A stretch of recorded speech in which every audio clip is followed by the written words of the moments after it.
देखो बेटा, इस वक्त अनिका की तबीयत ठीक नहीं है, इसकी बातों पर ध्यान मत दो।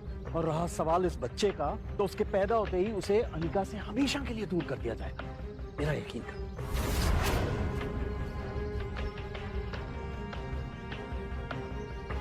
ठीक उसी पल अचानक से अनिका के पेट में जोरों से दर्द शुरू हो गया। दर्द के मारे एक झटके में अपनी पीठ के बल गिरी। अनिका! मम्मा मम्मा मम्मा, प्लेन लैंड होने वाला है। देखते ही देखते आज 6 साल बीत चुके थे और सामने थी उसकी 6 साल की बेटी रिया। रिया का मासूम चेहरा और उसकी खूबसूरत कत्थई आंखें देखकर अनिका की जान में जान आई। मम्मा, क्या हम पापा को ढूंढने जा रहे हैं मनाली? मैंने कितनी बार कहा तुमसे, तुम्हारे पापा नहीं है। कम ऑन मम्मा, हमारे तो टीचर सिखाते हैं कि सब बच्चों के मॉम एंड डैड होते हैं। तो क्या मैं गेमिंग वर्ल्ड से आई हूँ, या फिर मैं किसी जादू करके हेड से बाहर निकली हूँ? आबरा का डाबरा, रिया बाहर आ जा। तो मनाली में मेरा भाई मिलेगा क्या?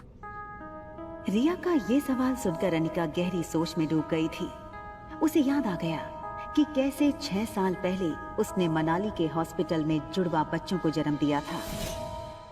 अनिका के पापा गौतम की कदकाठी के एक आदमी ने उससे उसके दोनों बच्चों को छीनने की कोशिश की थी। कमजोर अनिका ने बड़ी हिम्मत से उस आदमी को रोकने की कोशिश की और उसका सामना कर रिया को तो बचा लिया, मगर अफसोस कि वो अपने बेटे को नहीं बचा पाई और वो आदमी अंधेरे में उसके बेटे को लेकर भाग गया था। और इसी वजह से अनिका की मौसी उसे बचाकर बेंगलुरु ले आई थी, जहां अनिका का इलाज भी हुआ था।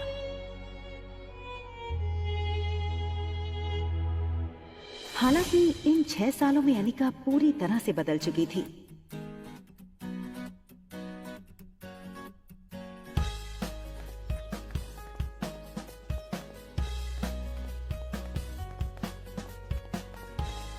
हार्मोनल इम्बैलेंस की वजह से फूला हुआ उसका शरीर अब एकदम ही से नॉर्मल हो चुका था।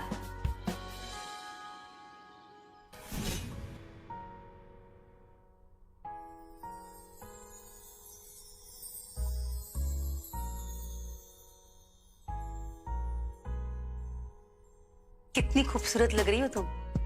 मनाली में तो लोगों के होश उड़ जाएंगे।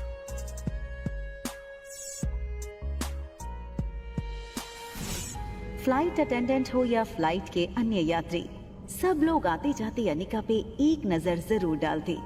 और डालते भी क्यों नहीं, शिफॉन की साड़ी में अनिका किसी भी फिल्मी एक्ट्रेस से कम नहीं लग रही थी। Excuse me, ma'am. Is there anything I can bring for you?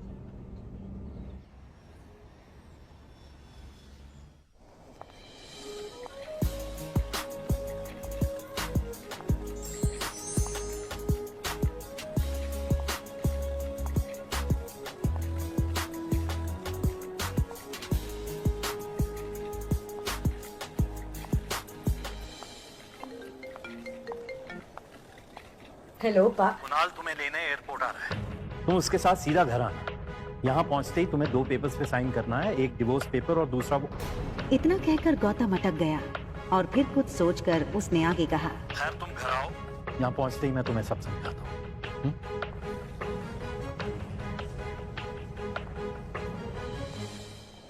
इन 6 सालों में कुणाल भी काफी बदल चुका था।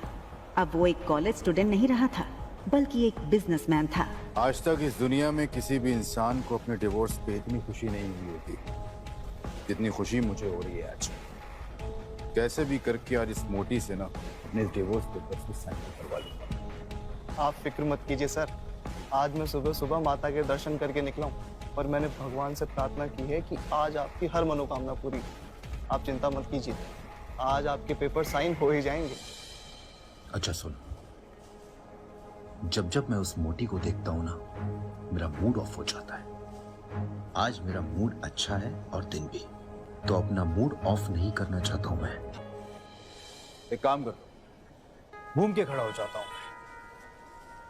भले उसने तुझे नहीं देखा है, तेरे हाथ में जब ये बोर्ड देखेगी तो तेरे पास खुद ब खुद चली आएगी। सीधा कर ले बोर्ड को।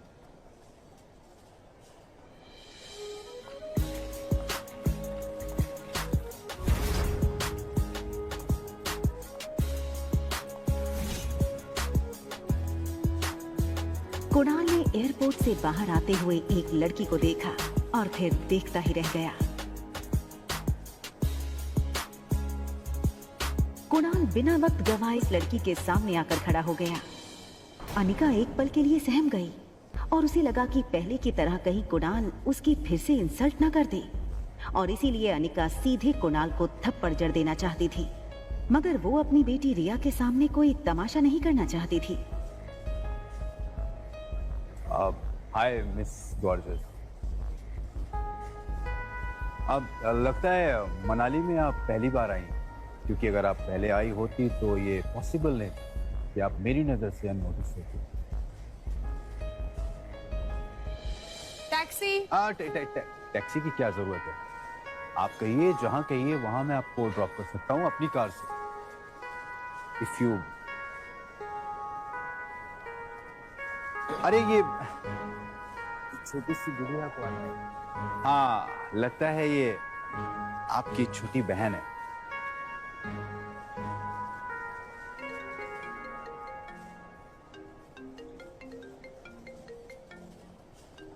हाँ, क्या तुम्हें अनिका दिखी बेटा? ना दिखने के लिए आपकी बेटी कोई सुई तो है नहीं जो वो दिखेगी नहीं। जब आएगी तो फिर वही तो दिखेगी, या ये कहूँ कि जब वो आएगी तो उसके पीछे के लोग भी नहीं दिखेंगे। तो दिखेगी तो बता दूंगा। रखिए। टैक्सी।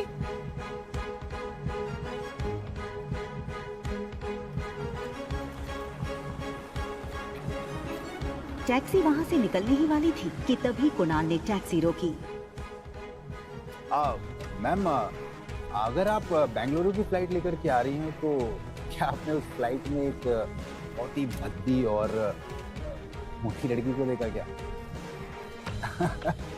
एक्चुअली वो ना 6 साल पहले 120 किलो की थी। तो पक्की बात, डबल सेंचुरी मार चुकी होगी। आपने नहीं देखा? आप अपना नाम तो बता दीजिए। ये सुनकर अनिका ने बिना किसी भी हाव भाव से धीरे से कहा, अनिका गुलेरिया।